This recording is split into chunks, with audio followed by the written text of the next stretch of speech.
Good morning and welcome to our Cranleigh community. This is my first Cranleigh community speaker event of this year, and this comes to you with the support of our wonderful Cranleigh community parents group. So wonderful group of parents who meet together to support everybody in our school community.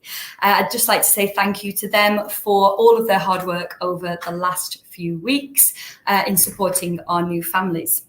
So as a new member of staff, I could not have been more blown away by the level of care and the welcome that I have received here at Cranleigh. And something we strongly believe in is being as part of the holistic education of every child. And this has been raised very much to the forefront of our minds over the last 18 months. So these monthly events give us the opportunity to come together as a community, to welcome you as parents into school, to give you the opportunity to meet other parents, to connect and to learn more about what's going on in school. Unfortunately, COVID-19 restrictions mean that we cannot meet face-to-face. However, in true Cranleigh spirit, my inimitable predecessor, Mr. Tasha Williams, and the CCC committee members did not give up on this opportunity for us to connect. And that is why we are here today, to welcome you and to make sure that you all feel a part of our community. Hopefully, over the next few months, as we run these sessions every month, we will have the opportunity to meet face-to-face. But what this does allow us is the opportunity to bring in some eminent speakers in the field of well-being, education and parenting. And on that note, I would like to introduce you to our keynote speaker for today, who is Miss Louise Traherne. Louise comes from Role Models UK. She is a familiar face to many of you in our school community who have been part of these talks before. And it's an absolute pleasure to welcome her to our community to discuss the importance of life skills and raising an assertive yet humble child. So I will welcome Louise into our call. And I will also say to you as parents, if you would like to make any comments, if you would like to ask any questions, then please do so. And we will address them at the end of our session. So welcome, Louise. Hi there, Liz. Thank you so much. It's an absolute pleasure to be back again talking to the Cranleigh community. So thank you so much for inviting me on again. I will just share my screen to get my slides up, if you bear with me.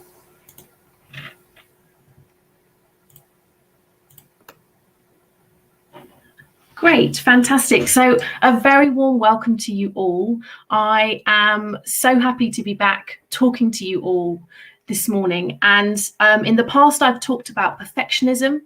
And this morning, we're going to take a deep dive into looking at confidence and just how important confidence is in terms of a life skill. I know we've got lots of new parents joining as well, the start of a new academic year. So I'd also like to just go back to the beginning and think about what do we mean by life skills and how and why are they so important? So to begin with, to introduce myself properly, I am Louise Traherne, Director of Character Education at Role Models. In my role at Role Models, I create all of the content for our life skills sessions and courses. And we are all about helping young people learn to thrive in life rather than just survive. My background is in teaching. I was a primary school teacher for 12 years and a senior deputy head teacher for 5 years in a London prep school. And I think that experience in education certainly gave me that insight into what are the types of skills that young people need. I then trained in coaching.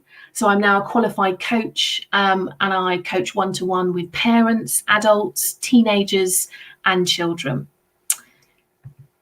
A little bit more about Role Models and what we do as an organisation. We are an impact-driven education provider. And I've mentioned the term life skills, and I think it's really important just to talk about what we mean by those, because that term means so many different things to different people. For us, we are looking at the social and emotional well-being of children. And we like to also include the term dynamic thinking. And we know that these types of skills really help people to thrive in life, at home, at school, and thinking about being work ready, but also life ready as well.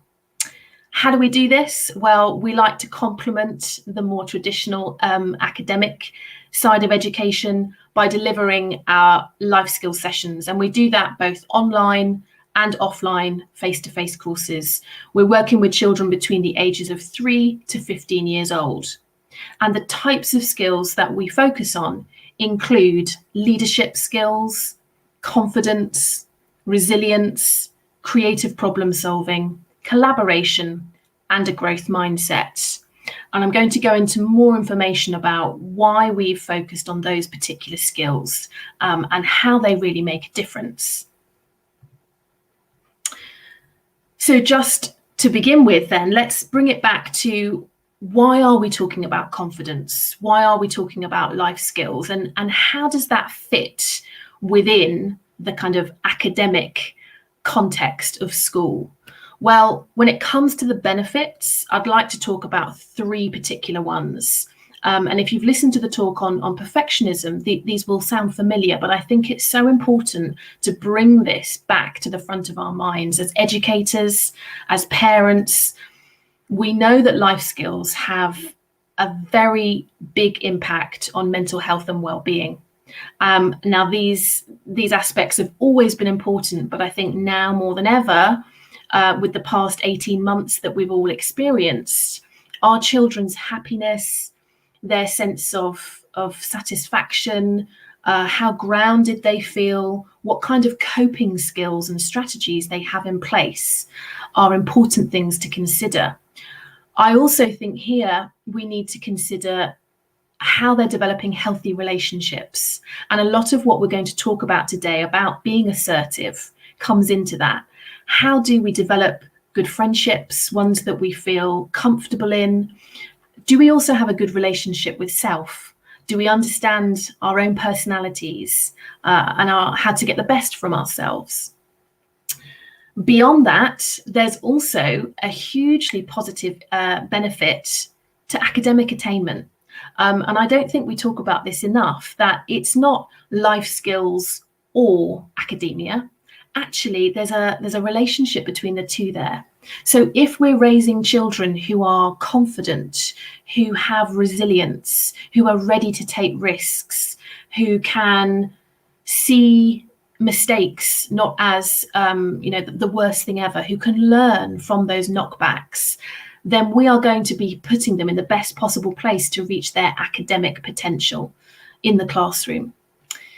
And then finally, thinking about future job prospects. We know that these types of skills, these people skills, are the ones that are important. Yes, the qualifications, the exam grades have a place. They need to be focused on too.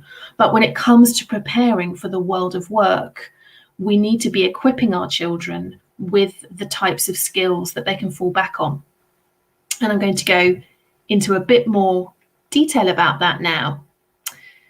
The World Economic Forum have highlighted these particular 10 skills as those that are needed to thrive. And if we think about the idea of building tomorrow's leaders, it might seem a long way off for your son or daughter right now, but thinking about the types of jobs that they may end up doing, jobs that perhaps don't even exist today. So when it comes to preparing them for them, that's a tricky job. We know that technology is making huge advancements. We know that artificial intelligence is there. What are the types of aspects of work that won't be replicated by technology? Well, it's the emotional intelligence, it's the connection, it's the people skills, it's the communication. And these are ways that we can future-proof our young people. So if we just take a look at those skills in that list there, we've got complex problem solving, critical thinking, creativity. And it strikes me when I look at that list, just how much we all had to fall upon these particular skills during the pandemic. It wasn't necessarily what we knew in terms of content and knowledge, but it was our adaptability, our readiness to be flexible, and to react positively to a challenging time. And I think it's so important that we break down that list and we say, well, how are we equipping our children to be able to negotiate effectively? Do they have the ability to make judgments and decisions based on the information around them? And as we go through the talk today, as I said, we're going to be focusing on confidence, how to be assertive. And I think looking at that list of 10, confidence has to be the starting point. We can't think critically. We can't solve problems effectively. We can't negotiate unless we have that confidence to begin with. So at this point, I would love to just ask you all to hold your child in mind. And if we take a moment to think, what do we wish for our children in terms of what they would like to get from life and what success might look like? I'm sure many of us as parents and educators would agree that what do we wish for them? We wish for them to be happy, to be healthy, to experience satisfaction from whatever they do, and to have that innate confidence to be them, to be able to share their ideas, and make their stamp on the world, whatever that might be, and whatever form success might look for them. Now, if we break that down, what skills and attributes do we wish to give them and to instill in them to allow that to happen? And whenever I do these presentations and talks with other parents or teachers, many of these ideas come up. Confidence. That's one of the first things that parents will say, I'd like my child to be confident to assert themselves in social situations, to be able to say what they think, what they need, and how they feel. Resilience. When times get tough, when we come up against adversity, I'd like my child to have the resilience, whether that's in an academic environment, whether that's just being able to be emotionally resilient, when there's an issue with their friendship group, or they don't get that particular exam grade or mark or offer that they were really hoping for. Can they dig deep in those moments and learn to respond to them? Strength of character.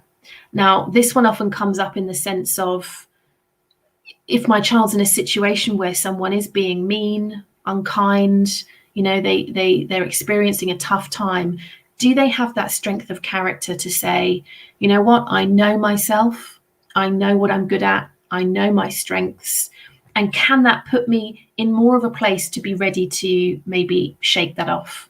I'm not allowing it to affect me. Self-esteem. Do I really know myself, like myself? Can I talk about myself positively? Readiness to take risks. A lot of parents will talk to me about, I want to develop this in my child. They have that tendency to step back. It's too much of a risk for me to take, either academically or socially, so I will just retreat. It's easier for me to not do it than to take the risk and fail. Self-worth. Do we really believe in what we've got to give? Self-efficacy. Now, this is a term that will come up this morning in my presentation. And self-efficacy is about how much your child really believes in their capability to be successful. Now, for me, this is one of the big parts of it, because if that's not there, it's very hard to do all these other things on this slide. So how much are we building our child's sense of self-efficacy? Do they hear us talk about them and build up this picture of the person that we know they are and that they're capable of being? Or does our child see themselves as someone, success isn't for me, that's not reachable. I'm comparing myself to all my peers. I don't see that I'm capable of achieving what they are. ability to cope with challenging times. We've seen just how important this is. There are going to be ups and downs inevitably in life. Can we give our children the skills to be able to cope and respond to them effectively? Grit. You would have heard a lot about grit, no doubt, in the same sense that resilience has been a very commonly used word. So has grit. This being that perseverance and determination linked with effort and then passion to really make sure that we have the staying distance, that we can have the staying power to keep a longer term goal in mind. And I think we don't talk about grit enough, that in our children's world, it's very present bias, isn't it? Does this feel good for me now? Do I want to do this now? How is this going to benefit me? And teaching them the benefit of longer term focus. Okay, this feels tricky now. This feels hard. I don't necessarily want to be doing this, but I can see the long term goal and how this will benefit me moving forward. And then curiosity. Something that I know Cranleigh does so well, developing that curious learner, a child who wants to know more, find out more, who can think creatively and use that curiosity to drive their learning forward. All of these skills are what I think we would agree we want to instill in our child.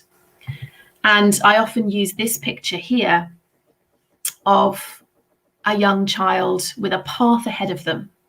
And I think as parents, I mentioned that what do we want? We want our children to be happy, to be safe.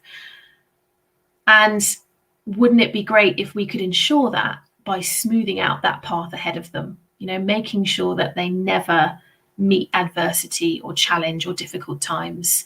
And that's just not possible. So what can we do instead? Well, I like to think of this backpack that this young child has on his back. And as parents and educators, we are filling up this virtual backpack, this toolkit, if you like. And throughout their years, as they develop and grow, we are building and putting in the confidence. We are putting in the grit, the determination, the resilience, so that as they develop and go on their way in the world, they have those strategies to call upon.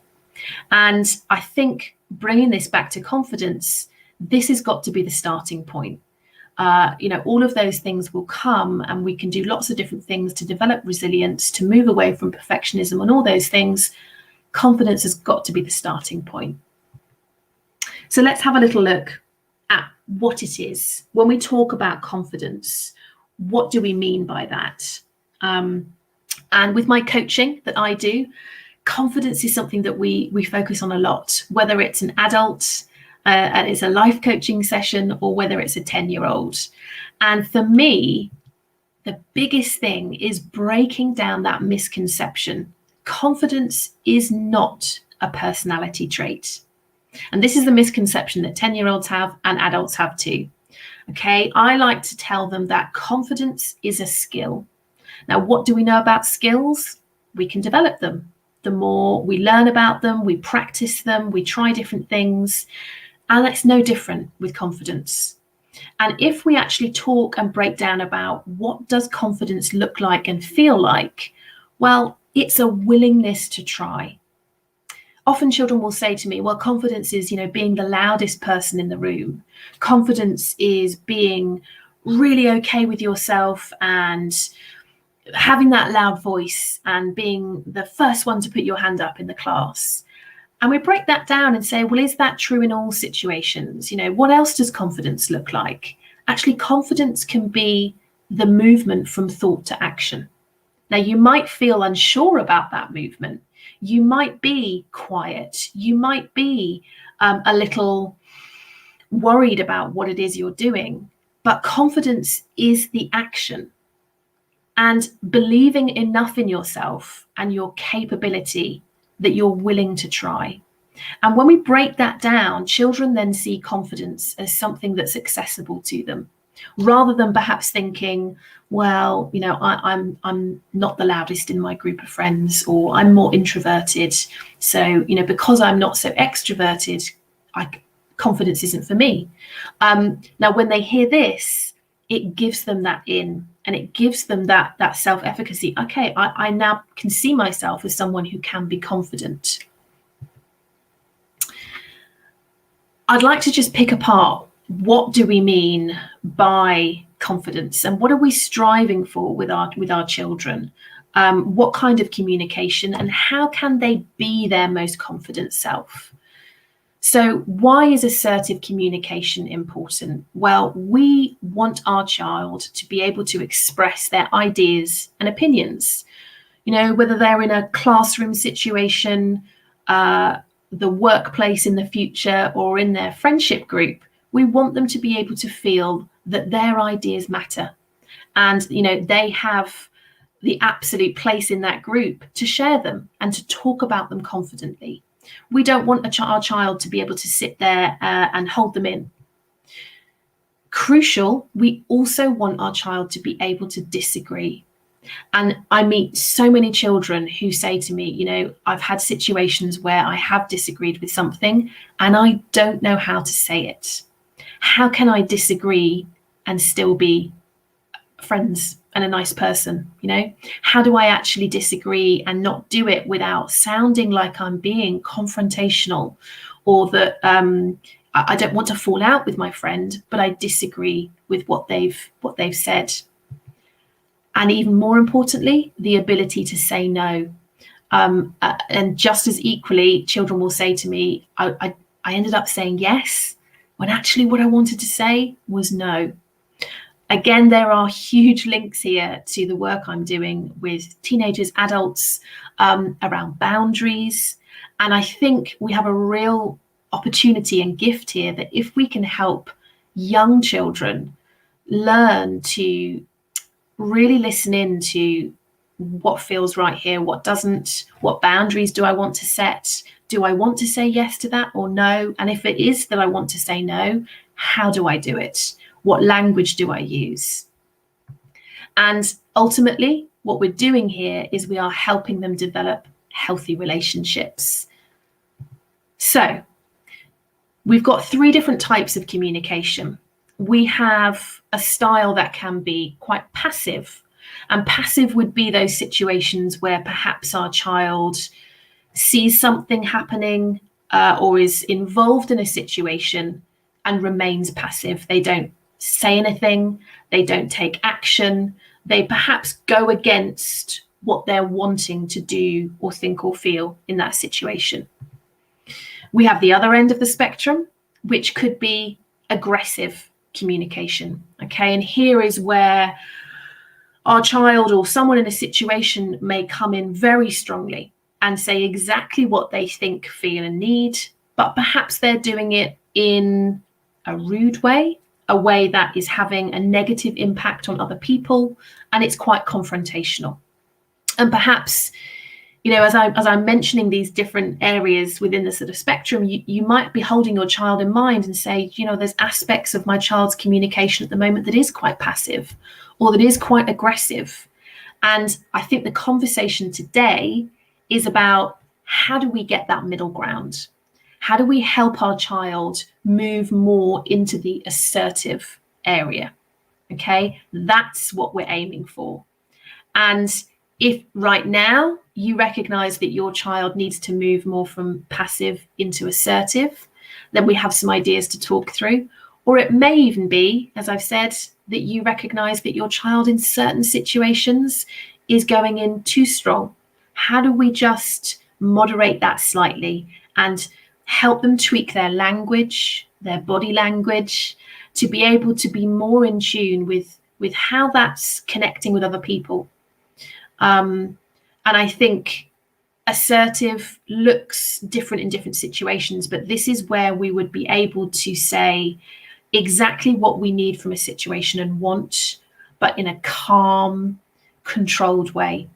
And this might be relevant for school. You might be thinking about in your family unit, communication between siblings or between you as parents and your children. But I think communication in general, the ideas I'm sharing with you today can be ones that you can instill through family as a whole, and really look to develop that positive communication style. So let's have a look at, firstly, moving perhaps from more of the passive style to assertive. If your child is someone who perhaps you recognize some people-pleasing tendencies in there, maybe you feel like some of their friendships, they're not being their most authentic self, they're going with the crowd, they're struggling to really assert their own personality and what they want, think and feel. My first bit of advice is to start off small. Okay, if you recognize your child in what I've just described, we're not expecting them to jump straight away really far, big jump. Let's start off small nudges, small ways that they can move further towards being assertive. And some of those might begin at home, and I have some ideas to share. Body language is a really powerful thing, isn't it? And I think for those that are still in that passive space, exploring body language can be really helpful. How are we standing? How are we holding ourselves in those moments where we have something to say or we need to assert ourselves? For those of you familiar with Amy Cuddy's work, which relates more to adults, but there's so much in there that is relevant for young people too. She talks about power poses and about the idea of, when we're about to do something where we need to feel our most confident self, thinking about our bodies and how we're holding ourselves, opening up, taking up space. Amy Cuddy does a lot of work around women, girls, and body posture too. And I think there are simple things that we can get our child to be aware of. Now, there's the idea of that fake it till you make it, holding a certain pose will make others think you are powerful and confident. But there's actually a second thing going on there. Not only does it signal to other people that we are confident, it physically helps us feel more confident in the moment. So it's a win-win, experiment with those different poses. And I talk to children a lot about, okay, in that moment when you needed to disagree or you wanted to give your idea in that group social situation, what could you do? Could you change? Could you stand up? Could you physically change the stance that you have? What would make you feel your most powerful self in that moment? Speaking your truth. I'm reading a great book at the moment about speaking our truth. And I think there's a really interesting idea around honesty, being truthful with ourselves. And it made me think about those children who perhaps do struggle. And those small nudges that I talked about is perhaps our children could do some kind of honesty experiment, which is where we say, okay, over the next week, how am I going to speak my truth? What opportunities could I find to be really honest with myself? Now, that might be saying no to an invitation to a party that I genuinely don't want to go to. That might feel like a huge step for me to be able to find the words to say no. That's sort of owning my truth. It might be disagreeing with somebody. It might be speaking up and saying, do you know what? I fancy doing something else. So for so many children, that in itself would feel huge.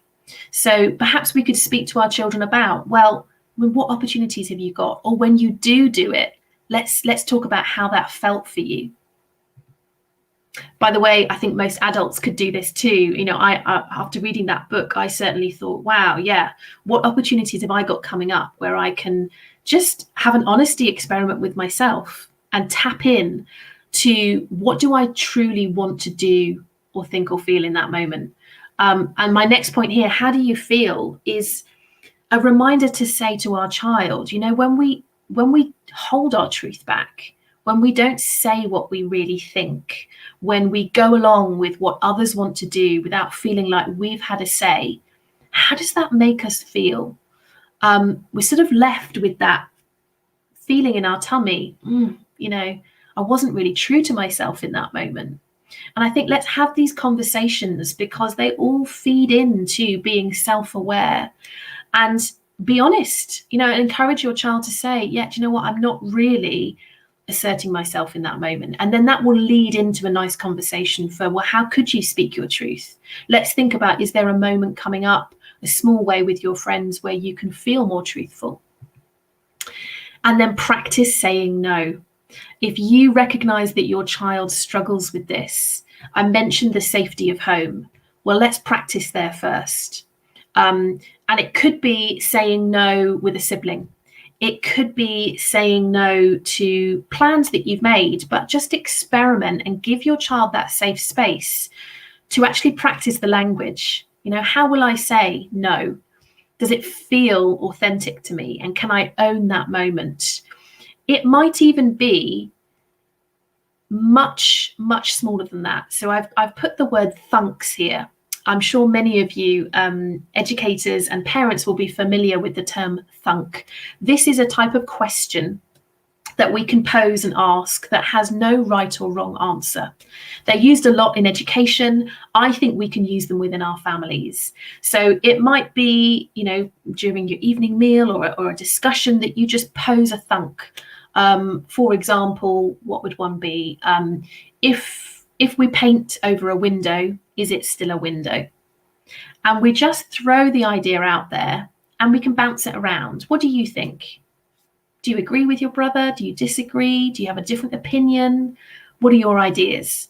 And in that safe space where your child understands there's no right or wrong answer here, get them to develop that confidence to just say, well, actually, here's what I think, or my opinion's different to yours, and here is why.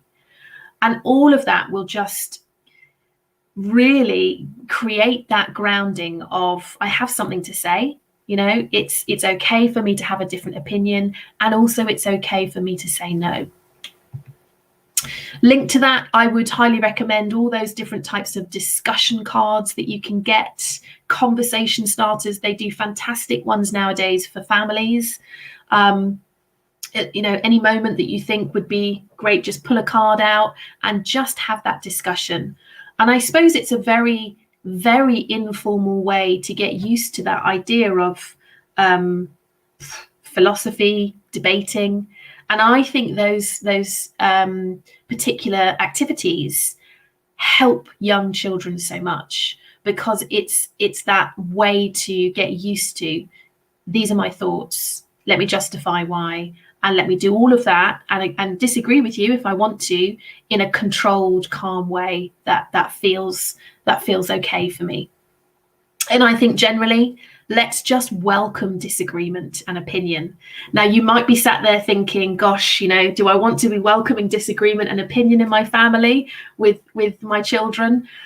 I think it's healthy. I really do. And I think if we want to stay true to our quest to develop confidence and to help our children be assertive, we can play around with this in an appropriate way. We don't want to have mass disagreement every single day. And then, of course, celebrate boundary setting. So whenever you recognize that your child has very firmly set their own boundary, is to just say, wow, do you know what? I think that's really, really admirable that you've done that. I can see that you didn't want to go along to that party, that play date, whatever it might be. And, you said no, or you made that decision. How does it feel? And even though it can feel a bit uncomfortable, just checking in with them on that and saying, how is this going to be a good thing that you've set that boundary? Let's now switch our attention to thinking about perhaps those children who are firmly in that aggressive part of that line, and how do we move those children away from aggressive communication to be more assertive?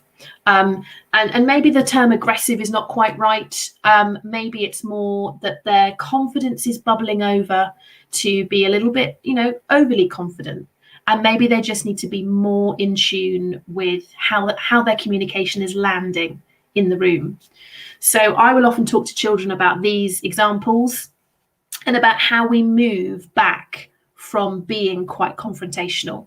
So rather than point and using words like, your idea is rubbish, your opinion is wrong, I actually teach children a really easy way to move it back to being our most assertive self is to change our language.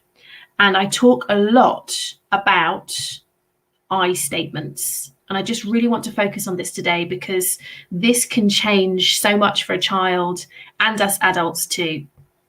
In those moments when we want to be our most assertive self, we can use I statements. And it's a real shift to be able to remember, okay, in this moment, rather than say, you're doing this, you're doing it wrong, your idea is not the one we should be using, you're making me feel angry because of this, is to just stop and pause and think, how can I state how I feel, what I need or I want in this moment?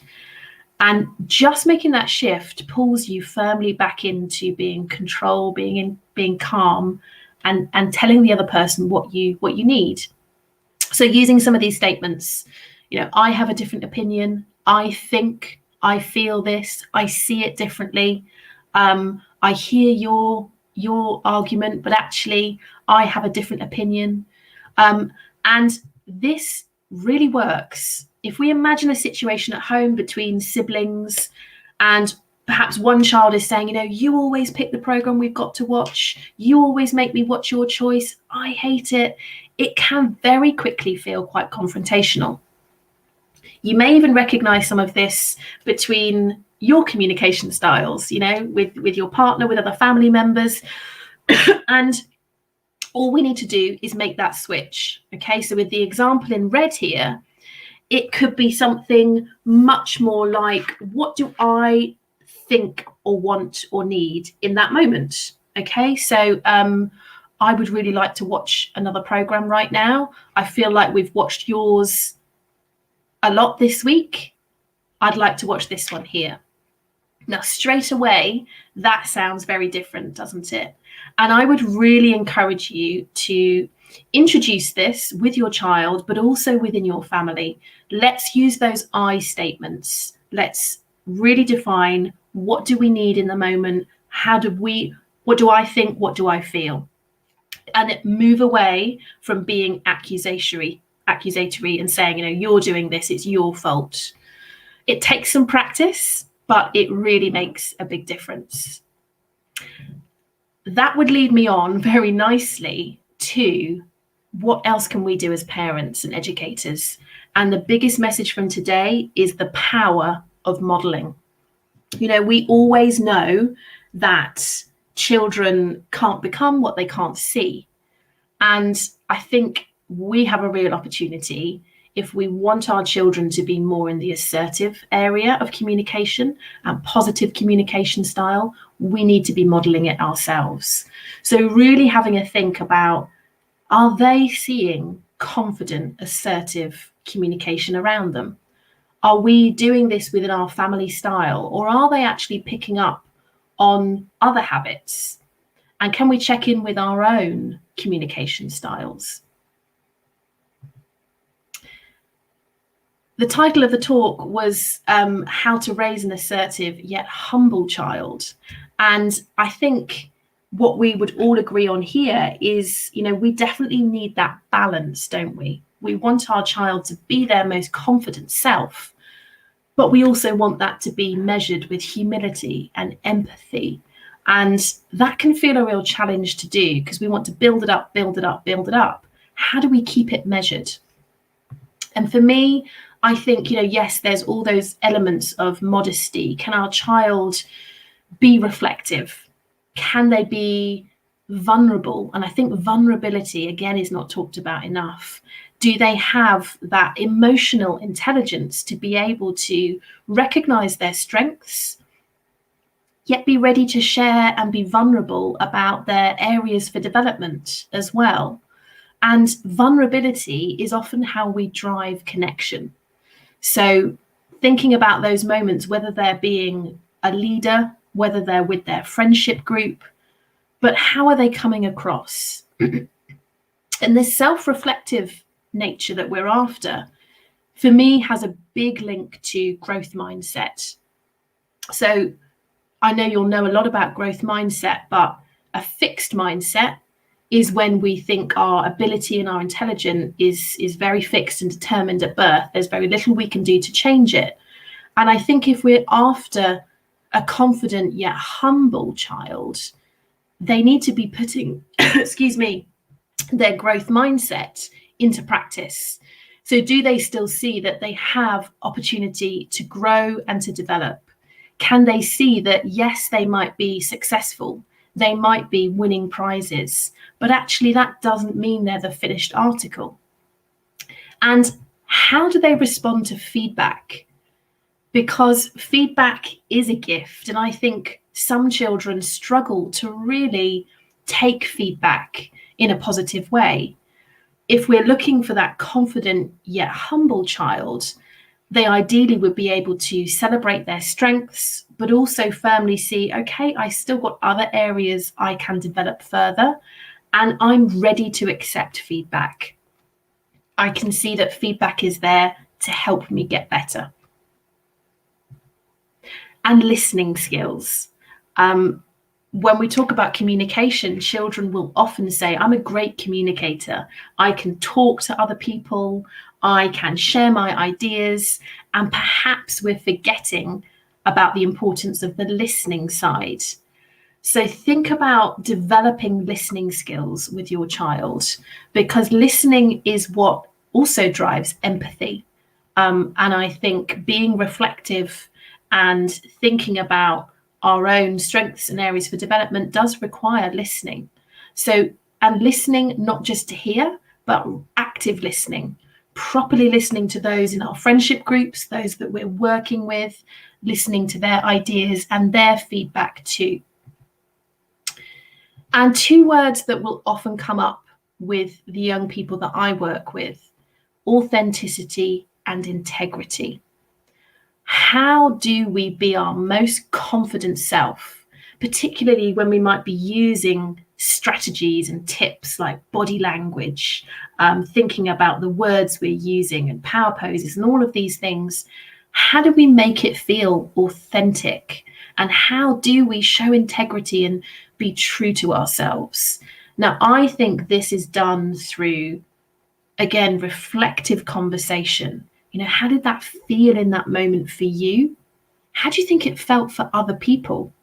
So if there's a friendship situation and your child says, you know, this happened and there was a fallout, or this didn't go so well, or I said this, I did this, it's about talking about that and really thinking, how do you think your actions, your words impacted other people? You know, did it leave them feeling good? Or did it have perhaps a more negative impact? And you've got that saying, haven't you, that people rarely remember the words we use, but they'll remember how we made them feel. And I think for children, reflecting on those situations, and also good role models. You know, if we are really striving for them to be confident yet humble, do they have good role models around them showing them those aspects? And in our sessions at Role Models, we often look to perhaps sporting figures.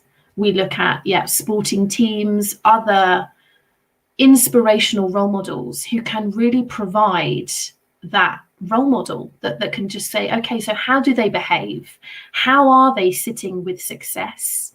And how are they, you know, at the top of their game, yet showing that humility and still connecting effectively with those around them? What is it that they do? How do they develop that trust? And how are they respected at the same time? And also talking about likability. And I think we shy away from this, don't we? Because, you know, it's personality related, but getting children to understand from an emotional intelligence point of view, how do we create that likability factor? You know, whether it's through humor, through being vulnerable, and opening up and connecting. Now, confidence links to humility, but I also mentioned empathy. And empathy is another driver of connection. I think empathy has a huge role to play in that list of those top 10 skills that we looked at the very beginning. We can't negotiate effectively. We can't communicate effectively unless we have empathy. We need to be able to connect with how it feels for other people. How are they thinking and feeling in this moment? And how can I tap into that and use that to then interact with them?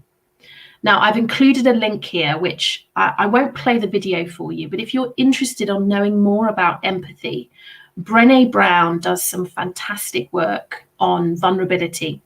And this is a quick clip that is a great one for us to watch as adults, but also children of a certain age, which goes into what is empathy and how is it different to sympathy. And I think if we can get children to really understand what an empathetic response looks like, it will set them up for developing really strong, healthy relationships.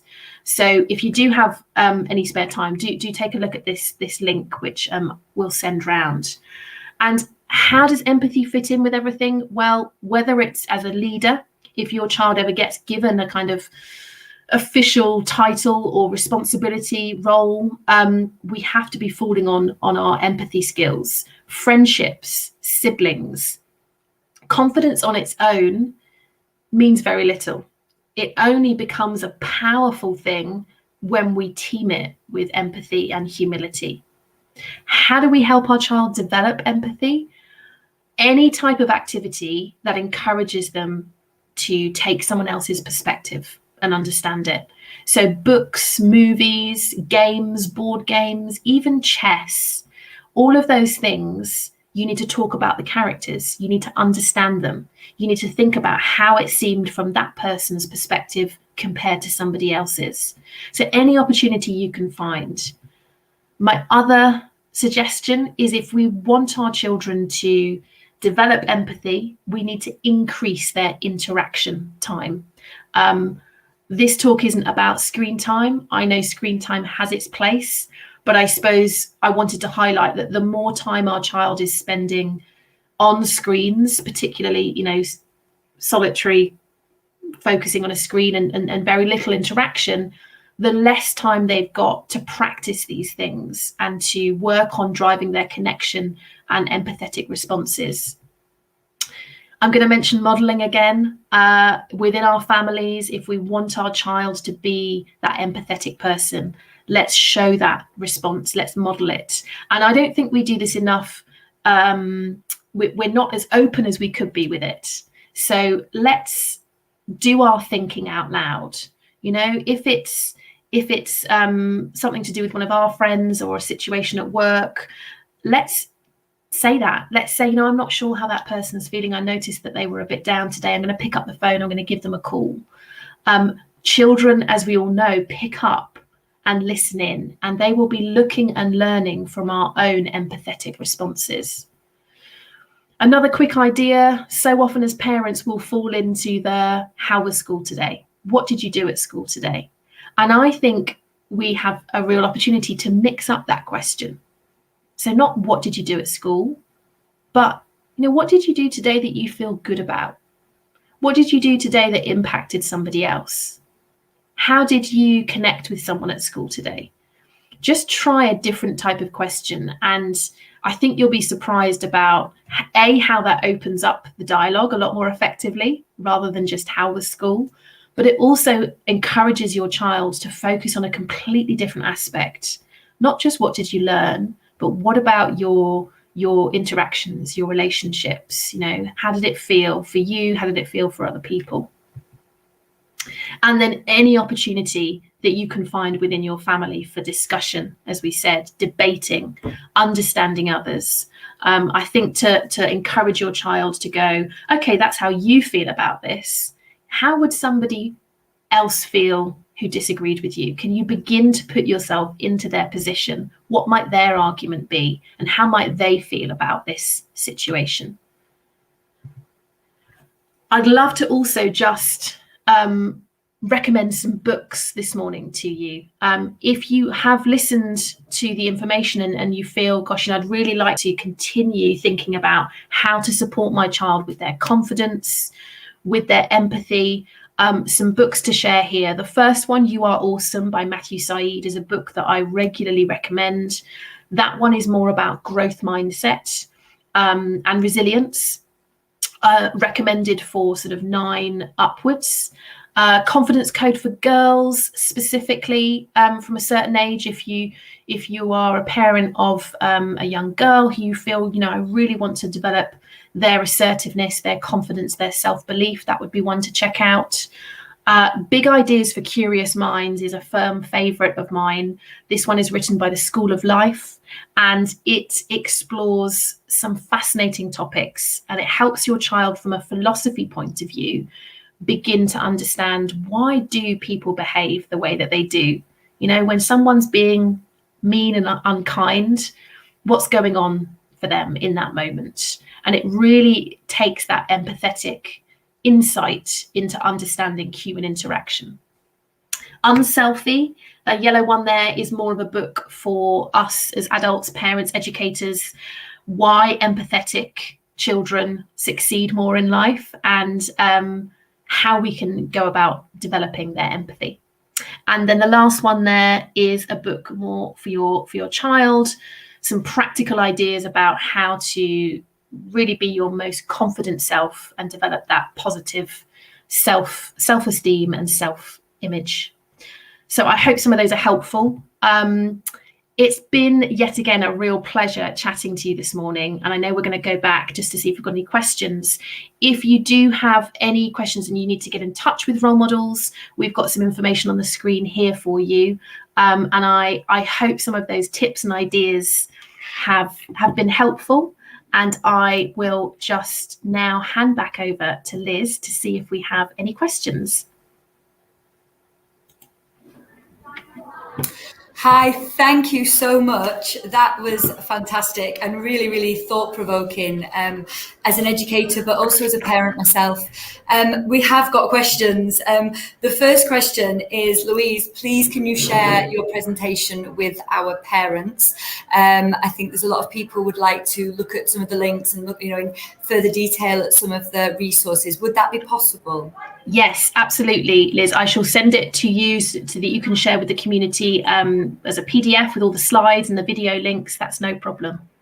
Okay, perfect. A couple more questions. So you mentioned in one of your slides about the top 10 skills. This is something that we've had a question about. Which do you feel are the most important of these skills? Really great question, and a really tricky one. I mean, I'm an advocate of all 10 of those skills.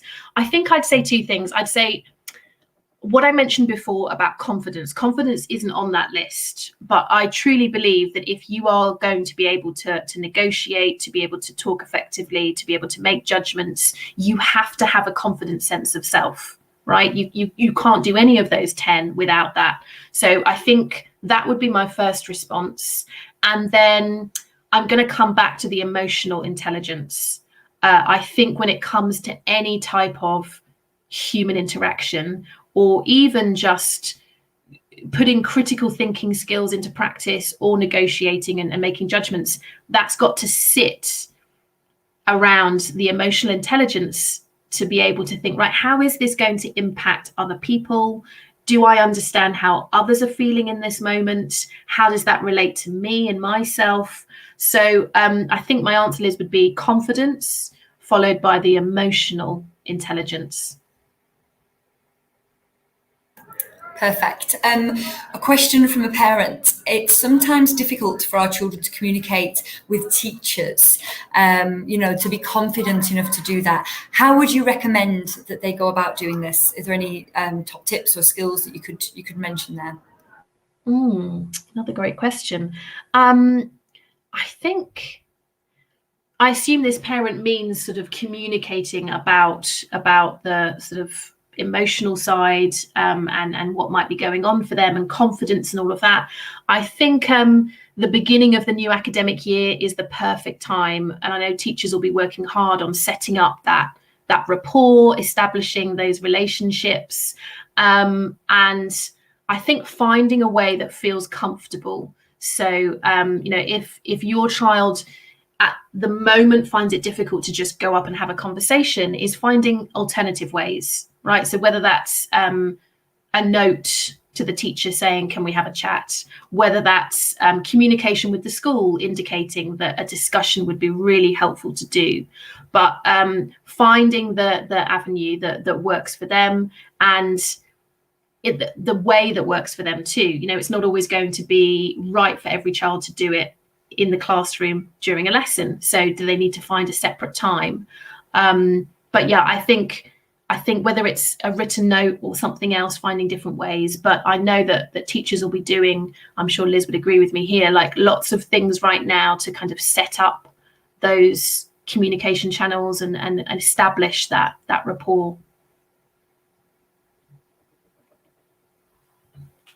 Perfect. Another question coming through is about Thunks. One of our parents has said they've never heard of Thunks before. Where does it come from, and can you explain more? I just want to pop in there. It's something I do actually teaching Year 9 philosophy. We've been doing Thunks over the last few weeks, really to get the students to understand that there is no right answer sometimes. Could you just explain a little bit more about that for our parents? Yeah, absolutely. They've been around for quite a while now. I know I used to use them an awful lot when I was still teaching, just because they're fantastic. I will, when I send these slides, Liz, I will make sure the word Thunks is a clickable link, which will take you to some examples and some more information on it. There are some fantastic books that have been written. One in particular, The Little Book of Thunks. I forget the author's name, but yeah, that you're right, Liz. They sit in a kind of philosophy context, and they are just brilliant for bouncing around ideas. I'm trying to think of another example to share with you. It could be as simple as, is there more future or past? That's such a huge question, isn't it? But I think children get so used to, in the education system, when we ask a question, their perception is there is a right answer that my teacher is waiting for me to get to. And so it's hugely liberating for them to go, oh, I'm being asked a question and there is no pressure on me coming up with the right answer. And it's also a great one for just promoting discussion, because rather than just a question and answer, we say, oh, that's interesting, you said that. What do you feel? Do you agree? Do you disagree? So yeah, do look them up. You can just, pop if you type Thunks into a good old search, and they'll all come up. But I will make sure that word is a clickable link when I send through those slides. Thank you, Louise. I think my favourite one that I've done with the students was what colour is Saturday? And that led to some really, really good debates around that feeling and why do different people, and the answers were so diverse, from bright yellow to brown, and all the different shades in between. So I think that's a good one as well, because it's kind of a safe one, isn't it, for younger children? Yes. Just on that note, we've had a question about book recommendations. Any stories to read to our children that promote these ideas and life skills? Oh gosh, yes, lots. There are some fantastic stories for much younger children. So thinking of children more sort of age 5 to 7, there are some brilliant character education storybooks. We use them an awful lot in our work, because storytelling is the perfect way to help young children develop these skills, isn't it? I think a couple I can suggest to you, if you have a child who maybe, I'm just thinking confidence-wise, is lacking that ability to assert themselves, there are a couple. Willow's Whispers is a great one, and Willow Finds a Way. So 2 books by the same author about finding your big loud voice. So in this particular story, the girl speaks in a very quiet voice, and of course she gets she gets misheard, she misses out on opportunities, and the story takes her through finding this big loud voice that was always inside of her. So that's a great one. And there's one link to that about how to sort of stand up and assert yourself against stronger characters. And how do you really follow through? Do you know what? I'm still using that. Or no, I don't want you to just come in and take this from me. Lots of other ones.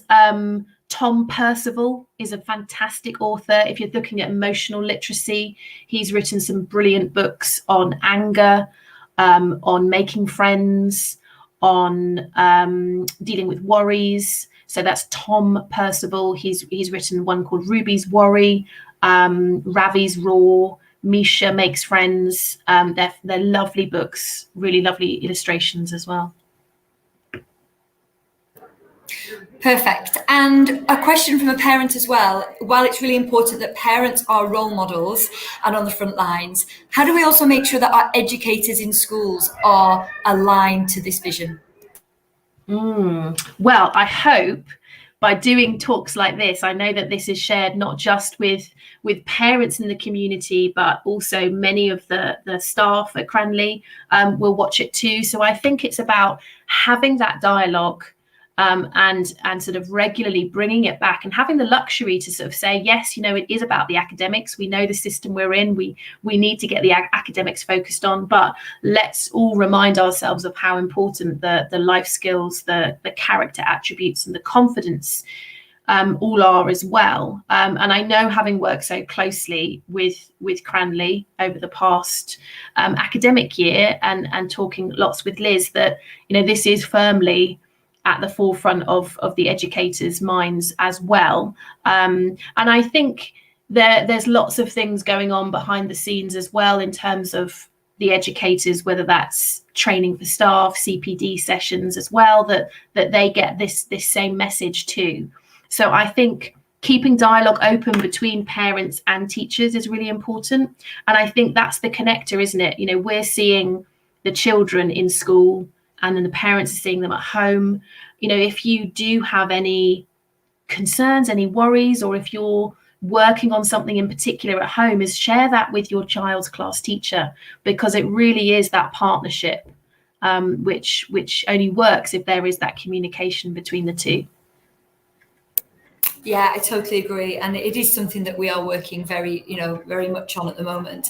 Our children have missed out on so many experiences over the last 18 months. One of our parents has raised this. They've not had the opportunity to fail, to not be invited to the birthday parties, to not be picked for the team. How can we prepare them for that disappointment as well? And how can we make sure that they are being more socially, having more social experiences? Gosh, it's a tricky one, isn't it? I think you're right. They have missed out on an awful lot of normal experiences that they may have had. And how do we sort of gain that back? I think we probably don't realize in other ways what they've been through as well, though. So the fact that they've not had that situation where they've not been invited to a party, they've had other small things of adversity and difficulties that we also need to step back and recognize that they've dealt with, and that will also be building these types of life skills too. Hopefully we're getting back to more of a sort of normal situation, and I think just slowly reintroducing them to that, taking up the opportunities. It's a difficult one, isn't it? Because we can't engineer situations, but we just need to be ready for when they happen. And I think, they will happen, and they will be in all different types of formats. So we might be waiting for one, or we haven't had the situation yet where you haven't been invited to a party, but it might be something that comes completely left field that you weren't expecting. So believe me, there will be other ways that you can begin to think, right, how am I building their resilience? How are they reacting to difficult situations? So they will come, but also be ready to look back retrospectively and recognize the sort of difficult times that have happened over the last 18 months too. Yeah, I absolutely agree. Another question, just about gender. Is this more important for one gender than the other? Is it more important for our girls to be more assertive than it is for our boys? How do you feel about that? Oh, yeah, what a good question, Liz. I think I get asked this question quite a lot, whether it's in relation to confidence or resilience. Do you find that girls more often have the fixed mindset rather than the growth mindset, or do you find that girls lack confidence compared to boys? And I think it's so easy, isn't it, to say that, oh yes, this typically affects this gender. I do think we have a responsibility to just be really mindful of language, of expectations, for both girls and boys in lots of different ways. So whether it's the, emotional intelligence, making that assumption as well that, girls are have a more of an aptitude for the emotional intelligence than boys do, or these types of soft skills come naturally to the girls, whereas the assertiveness and everything else and the confidence, that's more of a boy thing. That can be really dangerous, can't it? And I think it's making sure that we deliver and use the same language, no matter whether it's girls or boys, that we are very careful with our praise as educators and parents as well. What are we highlighting? So I think as long as we keep in mind that we are praising and highlighting the process and the attributes, not perfect, spot on, well done, you got it right. It's got to be more meaningful than that. Fantastic, you pushed yourself forward for that. I could tell you weren't too sure and you did it anyway. That's the bit that I'm attributing my praise to. And if we take the same approach, whether it's girls or boys, that's the best thing we could do. I think beyond that, Liz, it can be a tendency for some girls to sort of lack the ability to sort of push forward and maybe confidence in certain situations, but then certainly with boys too. So I think it is a bit of a generalization to say one way or the other. And I would just say, as educators, we've got to be so mindful of language. And as parents at home, particularly if you have girls and boys, let's keep our expectations consistent. Thank you, Louise. We've had some really lovely comments coming in from parents about how illuminating this conversation is and how interesting and helpful it's been. There is just one more question about books for older kids. I don't know if you do have any recommendations or whether that's something you can put into the PowerPoint. I don't know which way you want to do that. Yes, let me think. I do have a couple of others for olders. Some books that have been written by sort of inspirational, famous individuals that I think work well with slightly older, certainly early teens. Perhaps I can put some of those in, Liz, to the PowerPoint. I'll do a second slide there just for books for slightly older children. Thank you.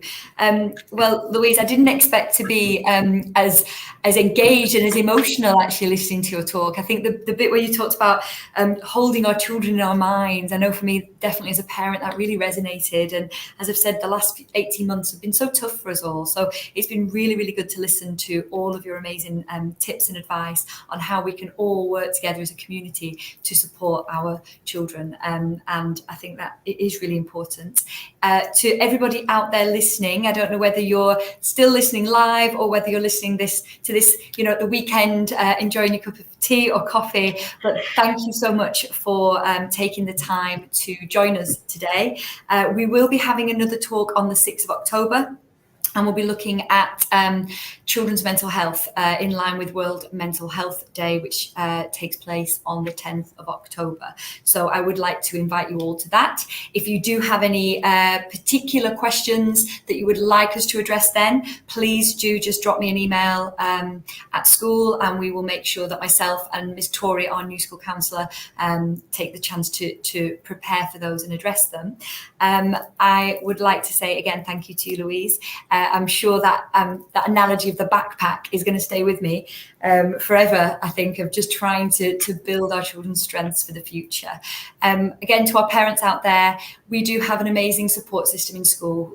The first line of defence always is your child's tutor.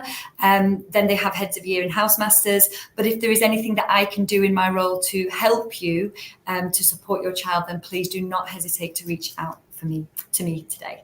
So thank you for joining us, Louise. I know it's nice and early there in the UK, so I hope you get the chance to go to bed. Thank you to Angela for supporting this talk and helping me to field all the questions. And I will end today and I will say, everybody keep safe, and I look forward to meeting you again. Louise will be joining us in a few months to go through another topic of interest with us. So I look forward to seeing you again, Louise. Thank you very much. You. Thank you.